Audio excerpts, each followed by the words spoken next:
এই যে বৃষ্টি হচ্ছে না, এই যে আল্লাহর রহমতের বৃষ্টি না হয়ে এই যে আমরা তীব্র তাপদাহের মধ্যে আমরা ভুগতেছি, কি কারণে ভুগতেছি? আমাদের নিজেদের পাপের কারণেই ভুগতেছি। কারণ আল্লাহ তাআলা বলতেছেন, ওয়ামা আসাবাকুম মিন মুসিবাতিন ফাবিমা কাসাবাত আইদিকুম ওয়া ইয়াফু আন কাসীর। আল্লাহ বলতেছেন যে আমি তোমাদের উপর যত আযাব দেই, গজব দেই, সব আমি নিজ ইচ্ছায় দেই না, সব কিছু তোমাদের নিজেদের হাতের কামাই। কথা ঠিক না বেঠিক? আমরা কি আল্লাহর হুকুম ঠিকঠাক মতো পালন করি নাকি অমান্য করি বেশি? তাহলে আল্লাহ বলতেছেন যে ওয়াইয়াফু আন কাসীর, আমি বেশিরভাগ তোমাদের অপরাধগুলো ক্ষমা করে দেই। যদি বেশিরভাগ অপরাধ আল্লাহ ক্ষমা না করতেন, আমার মনে হয় এই পৃথিবীতে এখন আর কোনো মানুষের অস্তিত্ব থাকতো না। কারণ আমরা মানুষরা যে পরিমাণ আল্লাহর আদেশ অমান্য করে থাকি, পাপ করে থাকি, আমাদের উপর এতদিনে গজব এসে আমরা সব ধ্বংস হয়ে যেতেন। কথা ঠিক না বেঠিক? বাস্তব উদাহরণ বলি, আজকে ফজরের নামাজে 2 কাতারে বেশি লোক হয় নাই। আমার মনে হয় 1 কাতার ভরপুর হয়েছে, 2য় কাতারে গিয়েছে কিনা আমার জানা নাই, মনে হয় যায় নাই। তাহলে এই মানুষগুলো কোথায় ছিল? এই যে ফজরের নামাজ পড়া, এটা হচ্ছে ফরজ। এটা কি? এই জুমার নামাজ, এটা কি? তাহলে দিনের শুরুতে আপনার উপর প্রথম ফরজ হচ্ছে ফজরের নামাজ। আপনি ফজর বাদ দিয়ে আপনি জুমা পড়তে আসলেন, কেন আসলেন? কারণ আপনি যদি জুমা না পড়েন, আপনি যদি এভাবে প্রকাশ্যে গুনাহে লিপ্ত থাকেন, মানে জুমা না আসেন, মানুষ বলবে এই লোকটা নামাজ পড়ে না, আপনার জানাজাও যাবে না, আপনাকে ভালো মুসলমান হিসেবে জানবে না। সেই কারণে আপনি কি করতেছেন? অন্ততপক্ষে সপ্তাহে 1 দিন হলেও আল্লাহর কাছে হাজিরা দিতে আসতেছেন, মানুষকে দেখাতে আসতেছেন আপনি নামাজি, আপনি জুমার নামাজ হলেও পড়েন। এটা তো লৌকিকতা হয়ে যাচ্ছে, বিয়া হয়ে যাচ্ছে। কথা ঠিক না বেঠিক? যদি এটা না হতো তাহলে আপনি তো ফজর যেভাবে জুমা যেভাবে গুরুত্ব দিচ্ছেন, ফজর পর ঠিক সেভাবেই গুরুত্ব দিতেন। কথা ঠিক কি না? তাহলে আপনি শুধু সপ্তাহে 1 দিন জুমাকে গুরুত্ব দেন, আপনি অন্য নামাজকে আর গুরুত্ব দেন না। কিসের মুসলমান? কিসের মুসলমান আপনি? নিজের বোর্ডের দিকে তাকিয়ে দেখুন, আল্লাহ কি পরিমাণ নিয়ামত আমাকে আপনাকে দিয়েছেন। শুধু তো আফসোস করেন, 10 তলার দিকে তাকান, হাই হাই আমার 10 তলা বাড়ি নেই। আরে আপনি তো মাথা গোজার আপনার ঠাই আছে। এমন মানুষ আছে যাদের মাথা গোজার মতো, একটু থাকার মতো সে জায়গাটুকু নেই। কথা ঠিক কি না? আপনার যে পরিমাণ আল্লাহর প্রশংসা করা দরকার সে পরিমাণ তো করছেন নাই, বরং আল্লাহর নাফরমানি করতেছেন, আল্লাহর সাথে শিরক করতেছেন, দরগায় গিয়ে চাইতেছেন, সেখানে গিয়ে ইস্তিসকার জন্য সেখানে গিয়ে নামাজ পড়তেছেন। কি এগুলা? জাহিলিয়াত থেকে অবস্থা আমাদের খারাপ। এই মগজ, এই মস্তিষ্ক কেন আল্লাহ দিয়েছেন? মানুষকে সৃষ্টির সেরা জীব হিসেবে কেন আল্লাহ সৃষ্টি করেছেন? আশরাফুল মাখলুকাত কেন আমাকে আপনাকে বলেছেন? আমাদের চেয়ে শক্তিশালী আর একটা পিঁপড়ার কামড়ও তো আমরা সহ্য করতে পারি না। তাহলে হিসেব করে দেখা যায় একটা পিঁপড়াও আমাদের চেয়ে শক্তিশালী। কথা ঠিক কিনা? মানুষ কি নিয়ে এত বড়াই করেন? সৃষ্টি শাস্ত্রজীব কেন বানাইছে আল্লাহ? একমাত্র আমাদেরকে মগজ দেওয়ার কারণে, মস্তিষ্ক থাকার কারণে, বিবেক থাকার কারণে, কোনটা ভালো কোনটা খারাপ আমি আপনি বুঝে সে ভালোটা গ্রহণ করতে পারি, খারাপটা বর্জন করতে পারি। এজন্যই আমাকে আপনাকে সৃষ্টির সেরা জীব বলা হয়েছে। অথচ আমরা মানুষরা সৃষ্টির সেরা জীব হয়ে সৃষ্টির সব নিকৃষ্ট কাজ আমরা মানুষরা করে থাকি। কথা ঠিক কিনা? আপনি দেখবেন একটা গরু আর একটা গরু যদি কখনো মারামারি লাগে, সর্বোচ্চ একটার আরেকটা গুদা মারে, এর বেশি করে, এর বেশি কিছু করে না। কিন্তু মানুষ সৃষ্টির সেরা যে একটা আরেকটা মারামারি করলে দেখবেন কেটে টুকরো টুকরো করে নদীতে ভাসিয়ে দেয়। উদাহরণ এখন আছে না নাই? তাহলে এরা সৃষ্টির সেরা জীব সবচেয়ে নিকৃষ্ট কাজগুলো করে থাকে। আর আমরা যারা মুমিন মুসলমান আছি, আমাদের করণীয় কি? আমরা শুধু এই যে মানুষ পাপাচারে লিপ্ত মানুষকে আমরা শুধু দেখেই যাব, আমাদের কোনো করণীয় নাই? মুমিন হিসেবে আমাদের কোনো কর্তব্য নাই? আছে, অবশ্যই আছে। আল্লাহ রাসূল বলতেছেন, মান রাআ মিনকুম মুনকারান ফালিয়ুগাইয়িরহু বিয়াদিহি ওয়া ইন লাম ইস্তাতি ফাবিলিসানিহি ওয়া ইন লাম ইস্তাতি ফাবিকলবিহি ওয়া যালিকা রাফুল ঈমান। আল্লাহ রাসূল বলতেছেন, যখন সমাজে তোমরা কোনো খারাপ কাজ দেখবে, কোনো শরীয়ত বিরোধী কাজ দেখবে, তখন সেখানে গিয়ে হাত দিয়ে বাধা দেবে, সেটা উপড়ে ফেলবে। যখন দেখবে কোনো মাজার গিয়ে মানুষ চাইছে, সে মাজারটিকে ধ্বংস করে দাও, সেখানে গিয়ে সেটা পুড়িয়ে দাও, জ্বালিয়ে দাও। আর যদি তুমি সেটাতে সক্ষম না হয়, তাহলে তুমি লিসানিহি, মুখ দ্বারা, কথা দ্বারা তাদেরকে সতর্ক করো, তাদেরকে বলো এটা তোমরা প্রকাশ্য গুনাহে লিপ্ত আছো, তোমাদের কারণে শুধু তোমাদের উপর আযাব আসবে না, আযাব আসলে আমাদের সবার উপরে আসবে। এই যে বলেন গরম লাগতেছে, যারা আমরা নামাজ পড়ি তাদের কাছে মনে হয় কোনো গরম লাগে না। লাগে কি লাগে না? এই যে মনে করেন এই শিলা বৃষ্টি যদি হয়, আসমান থেকে যদি পাথর বৃষ্টি হয়, এটা মনে হয় শুধু যারা পাপ করে মনে হয় শুধু বেছে বেছে তাদের উপরেই পড়বে, আর কারোর উপর মনে হয় পড়বে না। বিষয়টা কি এমন?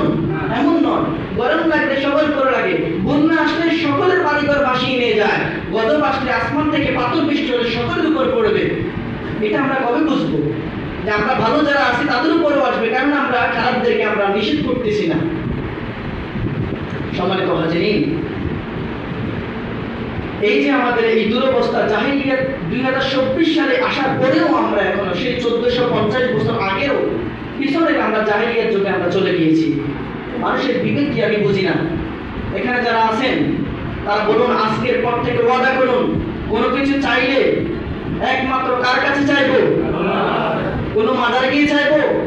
কোনো দরগায় গিয়ে চাইবো? কোনো কবরে গিয়ে সিজদা করবো? কোথাও গিয়ে চাইবো না, আমরা একমাত্র আল্লাহর কাছে চাইবো। আর হাদিসে আসছে যে তোমার যদি জুতার ফিতা ছিঁড়ে যায়, সেটার জন্য তুমি আল্লাহর কাছে চাও। এটা তারা কি বুঝতেছেন? ঘরে লবণ নাই, কেনার টাকা নাই, চাইবেন কার কাছে? আল্লাহর কাছে চাইবেন। অথচ আমরা এখানে সেখানে এটা নিয়ত করি, সেটা নিয়ত করি কি সেখানে দিকে মনে হয় সেটার ফজলতে, সেটার বদলতে আমরা আমাদের এটা হাসিল হয়ে যাবে, আমরা পেয়ে যাবো। এজন্য আমরা এই জায়গায় সেই জায়গায় আমরা বিভিন্ন ভাবে নিয়ত করে থাকি, করি কি করি না? আরে মানুষকে আপনি খাওয়ান, এটা সওয়াবের কাজ, ভালো কাজ, খাওয়াতেই পারেন, সমস্যা নেই। মানুষকে খাওয়ানো এটা পুণ্যের কাজ। মানুষকে খাওয়াবেন, সওয়াবটা পাবেন কার কাছে? আল্লাহর কাছে পাবেন। আপনি মানুষকে খাওয়াবেন, মানুষের থেকে আপনি কোনো কিছু প্রত্যাশা করতে পারেন না। যদি মানুষের কাছে প্রত্যাশা করেন আপনি তাকে খাওয়াইছেন, তার থেকে কোনো উপকার পাবেন, তাহলে এই খাওয়ানোতে আপনি কোনো সওয়াব পাবেন না। আর আমরা বর্তমানে অনেকেই দেখা যায় অনেক জায়গায় নিয়ত করে, নিয়তের মধ্যে করবে, নিয়তের মধ্যে থাকে কি এখানে নিয়ত করলে আমি এটা লাভ করব, এটা আমার হাসিল হবে। আর বুখারী শরীফের প্রথম হাদিস, ইন্নামাল আমালু বিন্নিয়াত, সকল কাজের সওয়াব আল্লাহ তাআলা নিয়তের উপর নির্ভর করে দিবেন। আমার আপনার অন্তর কি আছে আল্লাহ সেটা দেখবেন। আপনার আমার কত টাকা পয়সা, কত সুন্দর জামা পরছি, কত সুন্দর চেহারা, কত সুঠাম দেহের অধিকারী, এগুলো আল্লাহ দেখবে না। ইন্নাল্লাহা লা ইয়ানজিরু ইলা সুওয়ারিকুম ওয়া আমওয়ালিকুম, হাদিসে আসছে যে আল্লাহ রাসূল বলতেছেন যে আল্লাহ তাআলা মানুষের চেহারার দিকে তাকায় না, মানুষের ধন সম্পদের দিকে তাকায় না, মানুষের পোশাকের দিকে তাকায় না, ওয়ালাকিন তাকায় কোন দিকে? ইলা আমওয়ালিকুম ওয়া কুলুবিকুম, আল্লাহ মানুষের অন্তরের দিকে তাকায়, তার আমলের দিকে তাকায়। সে যদি 1 টাকা দান করে, এই 1 টাকা কি জন্য দান করছে? মানুষটাকে দানবীর বলবে সেজন্য দান করছে, নাকি হচ্ছে সে আল্লাহর কাছে তার সওয়াব পাবে, ফজিলত পাবে, এটার জন্য আল্লাহর কাছে নেকি পাবে সেজন্য দান করছে? এটা আল্লাহ অন্তরের দিকে তাকিয়ে দেখবে। আপনি কত টাকা দান করছেন, কোটি টাকা দান করছেন, এটা আল্লাহ দেখবে না। কথা কি বুঝাতে পারছি? কথা কি বুঝাতে পারছি? শিরক মুক্ত আমল যদি না করেন, রিয়া মুক্ত আমল যদি না করেন, তাহলে এই আমল, এই আমাদের নামাজ, আমাদের যাকাত, আমাদের হজ, আমাদের রোজা কোনো কাজে আসবে না, কোনো কাজে আসবে না।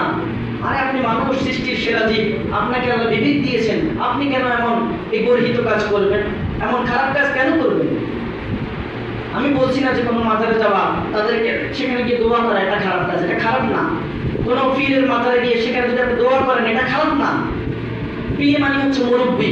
আপনার মুরব্বী যারা ছিল, যারা হচ্ছে দ্বীনের প্রচার করেছেন, আলেম ছিল, তাদের কবরে গিয়ে আপনি জিয়ারত করতে পারেন, দোয়া করতে পারেন, এটার জন্য কোনো সমস্যা নেই। কিন্তু আপনি যদি, সে বড় আল্লাহর ওলি ছিল, বড় পীর ছিল, আপনি যদি সেখানে গিয়ে তার কাছে চান, এটা কি ঠিক হলো?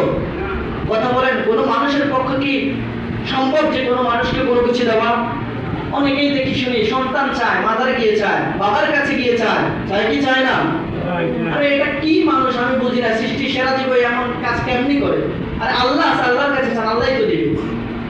আজকের পর থেকে এখানে যারা আছেন আবার প্রতিজ্ঞা করেন, যখন কোনো কিছু চাইবেন একমাত্র কার কাছে চাইবেন? কোনো মাজারে গিয়ে চাইবেন? কোনো দরগায় গিয়ে চাইবেন? চাইবেন জিয়ারত করবেন, দোয়া করবেন, দেখছেন না, এতটুকুই, এর বেশি কিছু করবেন না। সম্মানিত হাজিরিন, আলোচনা করতেছিলাম শিরকের বিষয়ে। হাদিস শরীফে সাল্লাল্লাহু আলাইহি ওয়াসাল্লাম বলছেন যে যারা হচ্ছে সীমা লঙ্ঘনকারী, আমরা মুসলমান, আমাদের জন্য আল্লাহ তাআলা একটা সীমা দিয়ে দিয়েছে, হুদুদ। আমি আপনি চাইলে যে কোনো কিছু করতে পারবো না, আমি আপনি চাইলে কাউকে আঘাত করতে পারবো না, আমি আপনি চাইলে কোনো পাপ কাজ করতে পারবো না, কারণ আমরা মুসলমান। আমরা আত্মসমর্পণকারী, আল্লাহর কাছে আমরা আত্মসমর্পণ করছি। আল্লাহ আপনি যাই বলেন, যতটুকুই বলেন ততটুকুই করব, যেটা নিষেধ করেছেন সেটা করব না, আদেশ যেটা করেছেন সেটাই করব। এটাই হচ্ছে আল্লাহর হুদুদ, আল্লাহর সীমা। আর যারা হচ্ছে আল্লাহর সীমা লঙ্ঘন করে, হাদিস শরীফে আল্লাহ রাসূল সাল্লাল্লাহু আলাইহি ওয়াসাল্লাম তাদেরকে বলছেন যে তারা ধ্বংস হোক, তারা ধ্বংস হোক, তারা ধ্বংস হোক। বলে নাউযুবিল্লাহ।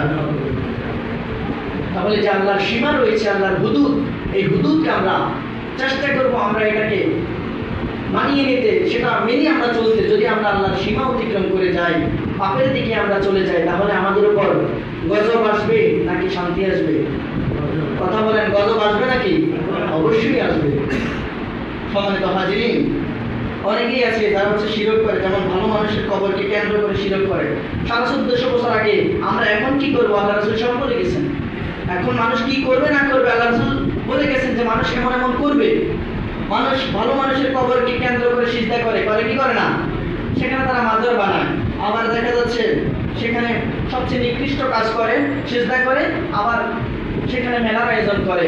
মেলার আয়োজন বলতে মানে হচ্ছে বছরে একটা নির্দিষ্ট দিন ঠিক করে, প্রতি বছর এই দিনে এখানে পুরুষ হবে, এখানে এই হবে, সেই হবে, খাসি জবাই হবে, আমরা খাওয়া দাওয়া করবো, এখানে ফুর্তি করবো। করে কি করে না?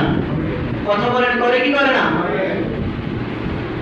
সম্মানিত হাজিরিন, খাওয়া দাওয়ার যদি এতই ইচ্ছা হয়, এতই শখ হয়, নিজে নিজে খান। আর যদি নিজে না পারেন কয়েকজন মিলে খান, এমনি পার্টি করে খান, কোনো সমস্যা নেই।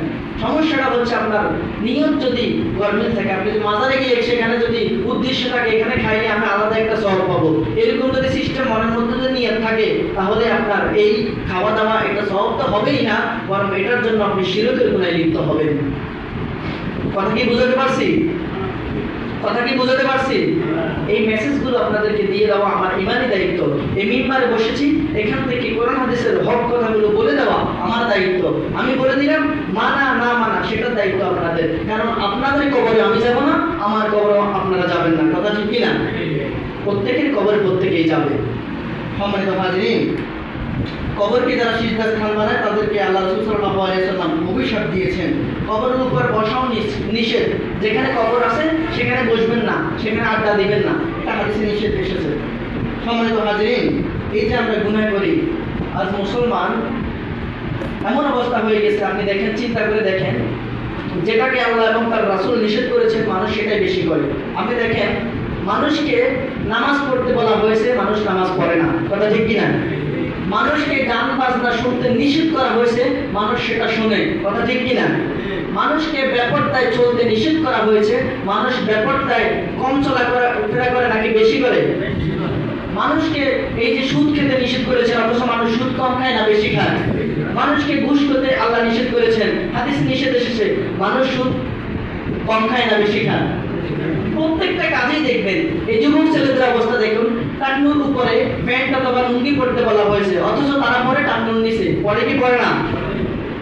মহিলাদেরকে এদের সিস্টেম হচ্ছে এরা ঢিলে ঢালা পোশাক করবে, এদের যাতে শরীরের অবয়ব গঠন যাতে দেখা না যায় সেরকম বোরকা তারা পরিধান করবে। অথচ বর্তমানে এমন ভাবে তারা চলাফেরা করে শরীরের অবয়ব গঠন বোঝা যায়। কথা ঠিক কিনা? প্রত্যেকটা কাজে ক্ষেত্রে দাড়ি লম্বা করতে বলা হয়েছে, আমরা দাড়িকে কেটে ছোট করি, করি কি করি না? এখানে অনেকেই আছে তারা হচ্ছে এখন লজ্জায় তারা হচ্ছে নিচের দিকে তাকিয়ে যাবে।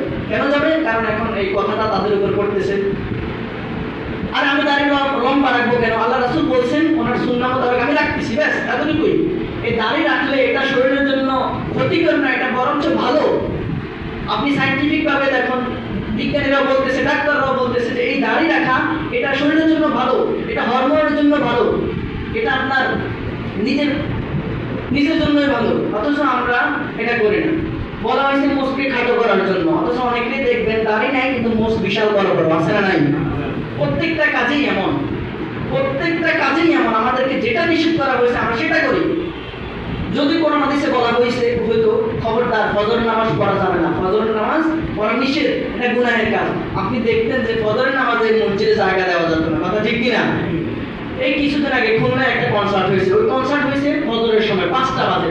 এই কনসার্টের মধ্যে এত পরিমাণ যুবক যুবতী উপস্থিত হয়েছে, আপনি দেখে বিশ্বাস করতে পারবেন না যে এটা তাহাজ্জুদের সময়, এটা ফজরের সময়। অথচ মানে কনসার্টের যে ফিল্ড বানানো হয়েছে ওই ফিল্ড একদম ভরপুর, গানের ফিল্ড, গানের কনসার্ট, কিন্তু ফজরের নামাজে এই পরিমাণ যুবক যুবতী, এরা কি নামাজ পড়ে, তাহাজ্জুদ পড়ে না? আর এরা যদি পড়তো তাহলে এই দেশের মধ্যে আল্লাহর শান্তি রহমতে আমরা ভরপুর থাকতাম। কথা ঠিক কিনা? এই সব আমাদের অবস্থা।